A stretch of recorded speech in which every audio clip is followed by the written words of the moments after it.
Hey everybody, it's Rob here. You know me from all of Will's stories. And today, I'd like to take this chance to do a story of my own. And it's basically called Filling in All of Will's Blank Spots.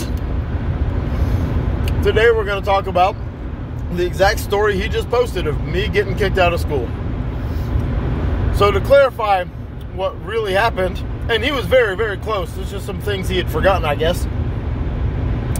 Is when we came into Miss Bruno's class out in that trailer, she preferred that we all leave our bags in the vestibule. That was the word you were looking for, Will. Well, my bag, which was a Star Fox bag, I got this bag right before Star Fox even dropped. I owned this game. I owned Star Fox before I even had a Super Nintendo. But that's beside the point. Anyways, I was really excited about Star Fox at the time. And I had a duffel bag. And it was pretty much empty. Like, it only had a few school supplies in it. And it was really small. And I didn't see the need to leave it in the vestibule. I brought it into class with me. And I folded it up. And I put it underneath my chair. Because we had those chairs that had the desk attached to the front of it. It was all one piece. That bag was in no one's way. Her reason for making us do that is because she was always tripping over bags. I get it. And you know what? Maybe I should have left my bag out in the vestibule. I'll fully admit that I was probably wrong in that aspect, though my bag was not in anybody's way.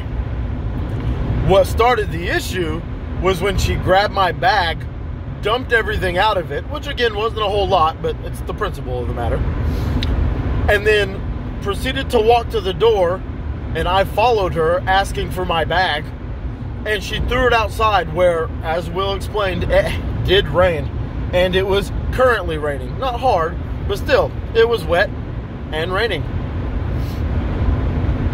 And I tried several times to go outside to get my bag out of the wet grass and mud and out from underneath the rain.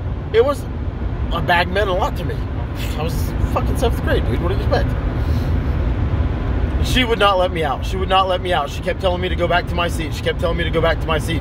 So it was as I was going back to my seat that I called her the B word. And she said, "What did you call me?" And I said it a little louder for her to hear me the second time. Because, unfortunately, Will's personality description of mine is pretty spot on. And it was at that point that she got upset with me and made me leave. Which worked for me because now I got to go outside and get my bag. And on the way, she told me to go see the principal. And I guess she didn't believe that I would actually go see him, so she followed me there. And like Will said, we waited for my mom to get there. And he was correct. There's only 3 days of school left. Or excuse me, 3 weeks. And they were going to suspend me for 2 weeks.